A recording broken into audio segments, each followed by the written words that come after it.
Namanya Harvina. Dia adalah anak yang terkenal cerdas di sekolahnya. Dia merupakan anak sematawayang, artinya dia tak punya saudara, anak pertama, dan satu-satunya. Ayahnya adalah seorang penjual somai, dan ibunya mengurus rumah tangga.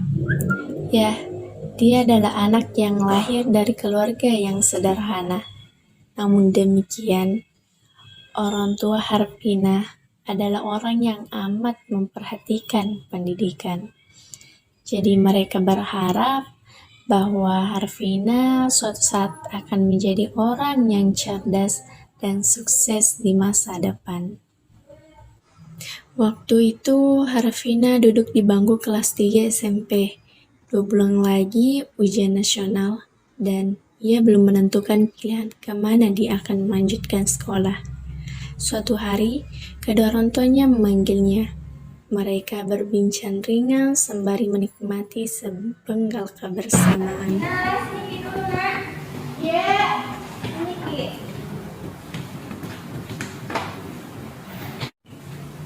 Kenapa Kima? Duduk ya. Mau jadi apa nanti kalau lulus mungkin?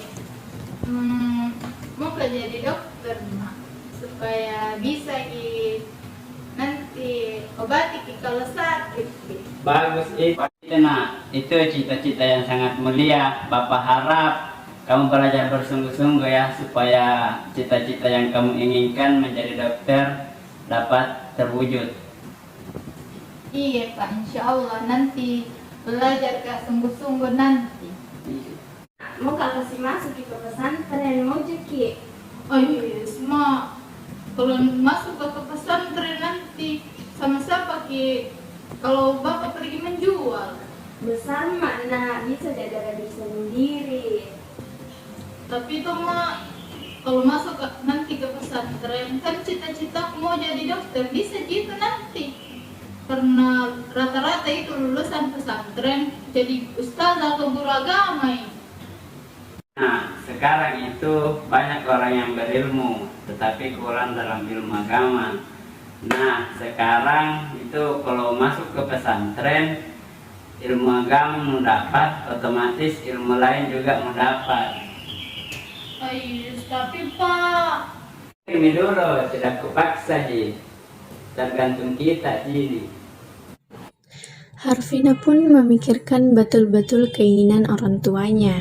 Ia tentu tidak pernah berpikir untuk masuk ke pesantren sebelumnya. Lagi pula teman-temannya tidak ada yang mau masuk pesantren. Masuk pesantren pasti tidak enak. Jauh dari keluarga, jauh dari TV, dan pasti jauh dari HP. Itu yang waktu itu Harvina pikirkan.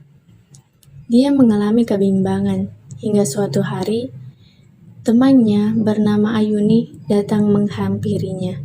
Harvina pun menceritakan kegundahannya selama ini kepada temannya. Kenapa lama sekali kamu? gini Yuni, mau kamu dikasih masuk ke pondok.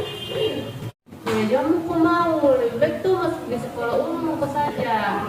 Karena kalau masuk di pesantren itu nggak bisa juga, nggak bisa main Instagram sama TikTok. Baru udah aku dengar kah beritanya yang di pesantren. Banyak itu yang masuk pesantren baru ujung-ujungnya jadi radikal, jadi teroris. Agak aneh ini emang. Nanti sembarang bicara Yuni. Itu yang viral belum tentu kebenarannya, yang sampai hoax ki. Nggak aku tahu sih benar atau tidaknya beritanya, tapi kan viral di sosmed. Ini ingat ki, yang viral itu belum tentu benar, karena kalau di sosmed itu yang salah bisa jadi benar, yang benar bisa jadi salah. Kenapa jadi debat ki? Baru kayak berpihak di pondok, kalau belum masuk pondok berpihak di sana. Bukan karena membela pondok, cuman membela kebenaran. Iya, lebih baik main TikTok mungkin deh. Ayo nih.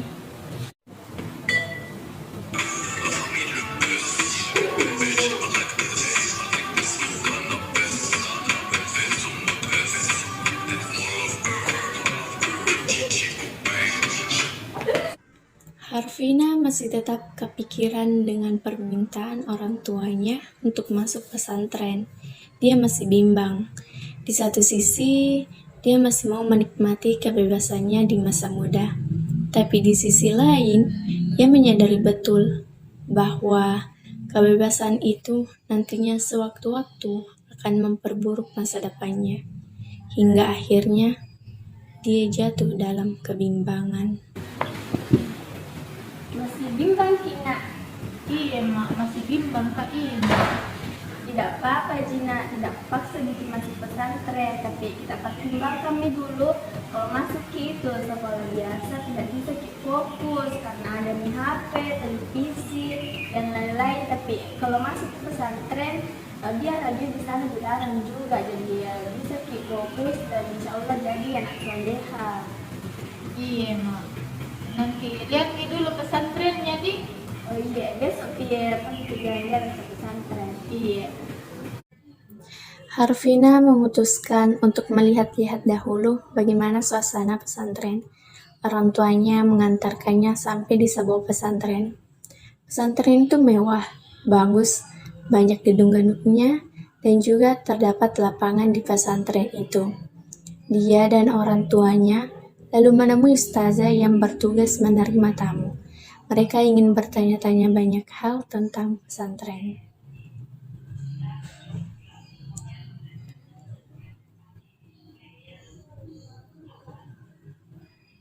Sampai kemudian Harvina memutuskan untuk masuk pesantren.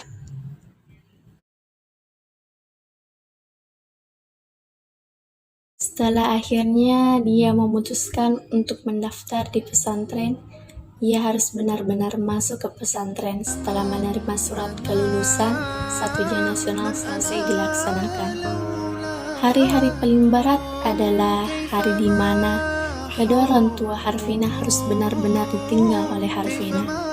Hari itu, orang tua Harvina mengantarkannya ke pesantren, bersiap melepas anak sematawayangnya untuk menuntut ilmu dan jauh dari dirinya.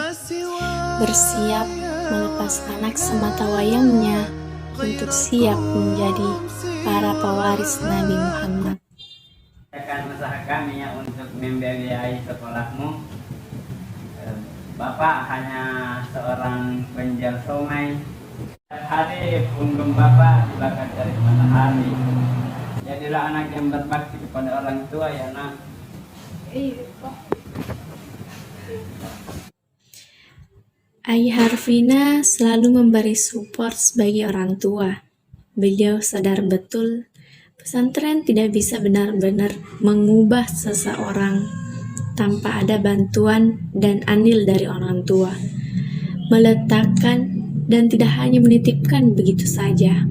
Maka nasihat demi nasihat dan entah beribu-ribu doa yang terucap selalu mengalir dari diri Harvina.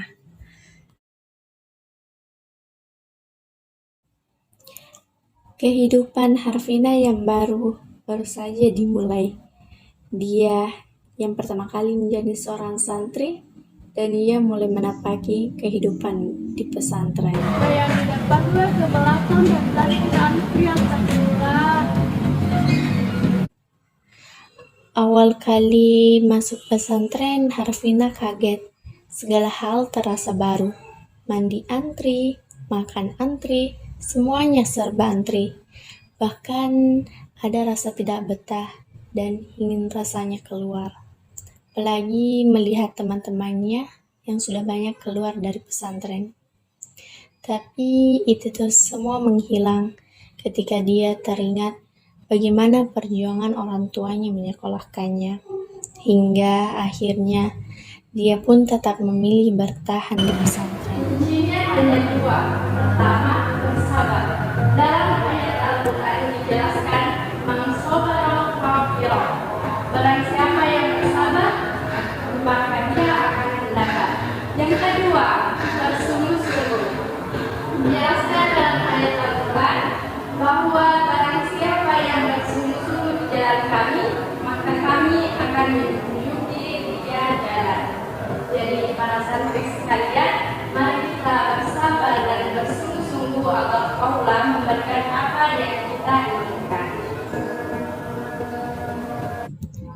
Dikala futur pun, Ustadz-ustazah di pondok selalu memberikan semangat. Maka Harvina menjalani kehidupan di pondok pesantren dengan terus belajar.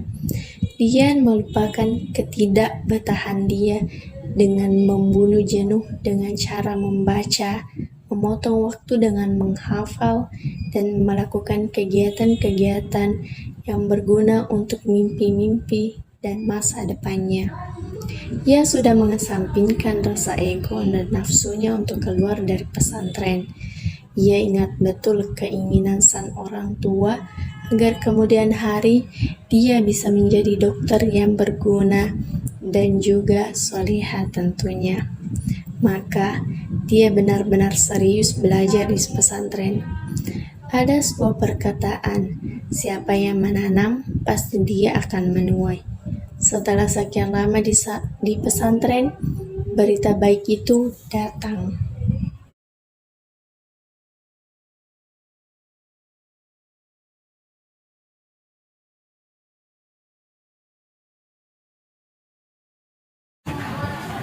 Harvina. Ya Ustazah, kenapa Ki? Di sini apa? Baru 20 juz Ustazah. Insya Allah, bagus. Nanti sampai 30 juzna ada kabar baik. Kan ada universitas yang membuka beasiswa kedokteran bagi yang hafiz. Iya Ustazah, serius Ki? Benar Ustazah, Alhamdulillah. Iya, jadi nanti selesaikan hafalanmu sampai 30 juzna, nanti ku bantu Ki urusi beasiswanya. Iya Ustazah, insya Allah bisa Kak nanti hafal 30 juz. Doakan Ustazah. Ya insya Allah. Makasih Ustazah informasinya.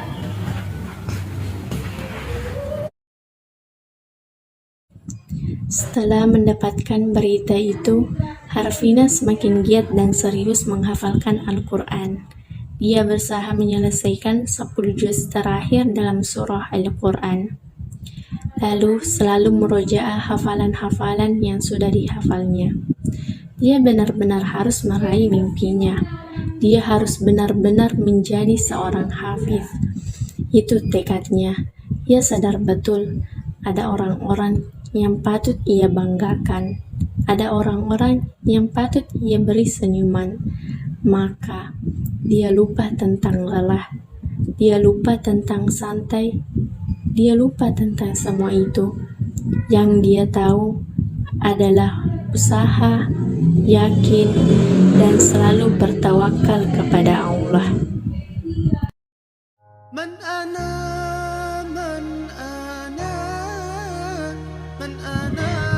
Dan akhirnya dia berhasil menyelesaikan hafalannya. Hari ini, hari di mana Harvina diuji. Dilihat oleh orang yang paling ingin ia lihat senyumannya. Dilihat oleh orang yang paling ia cintai. Dilihat oleh orang yang selalu ia harap doa-doanya, yaitu ayah dan ibunya. Harvina benar-benar ingin membuktikan bahwasanya dengan doa, usaha, tidak ada yang tidak mungkin di atas muka bumi ini. Bismillahirrahmanirrahim. Qul a'udzu birabbin nas, malikin nas, ilahin nas, min syarril waswasil khannas, alladzi yuwaswisu fi sudurin nas minal jinnati wan nas. Shadaqallahul azim. Alhamdulillah.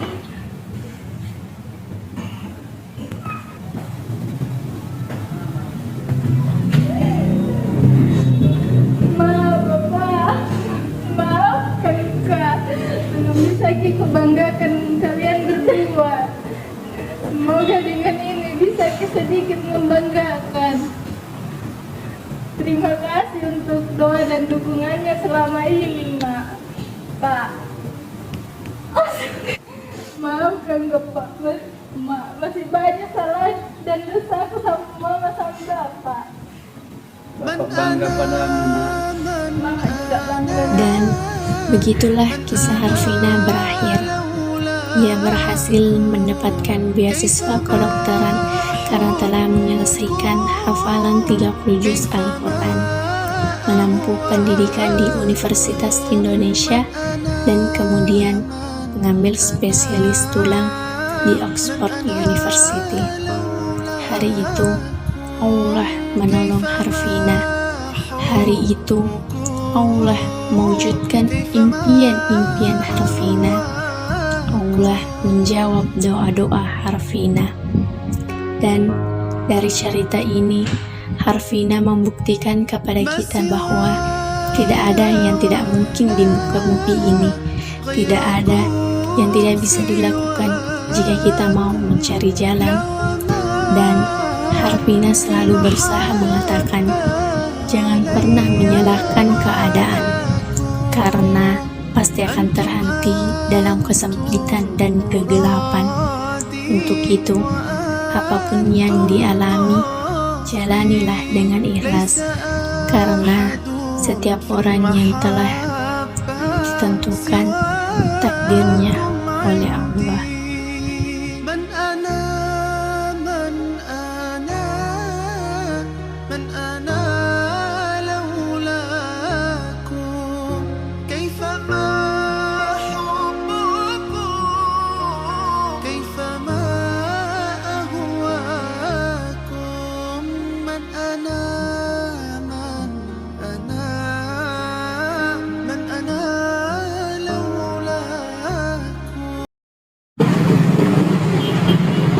Bicara dulu lu.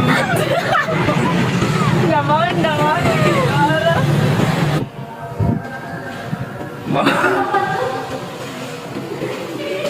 Gak lah. Harvina. Yes, Ustazah. Kenapa Ki? Iya, jadi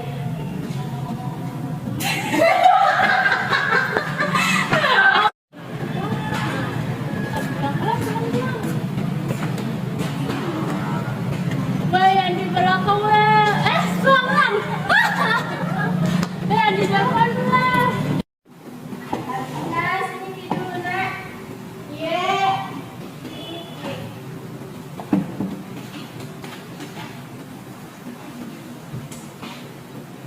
Harvina, Sakit. Rawat Ki kalau sakit Ki. bagus itu nak. Itu cita-cita yang mulia. Ayah harap kamu serius dalam belajar. Jangan ketawa. PS, matematika dan yang lain, tetapi kurang dalam ilmu agama. Kalau mau jadi dokter, harus jadi dokter yang baik, soleh.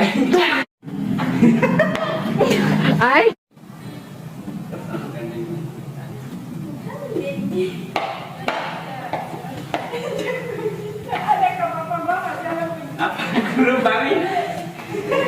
di sini, Pi. Mensiasakan usaha kami untuk membiayai sekolahmu ya. Ngapa? Sekali. Hari punggung bapak dibakar dari matahari. Kali. Action. Pergi pagi-pagi, pulang malam hari.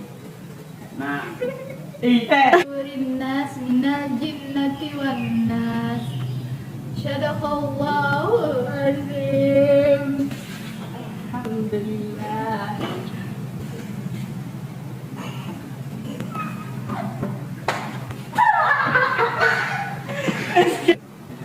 Terima kasih untuk doa dan dukungannya selama ini, Mak. Pak. Bapak bangga padamu nak.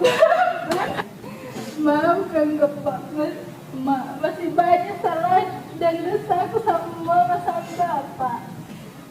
Bapak bangga padamu nak. Mama juga bangga, Nak.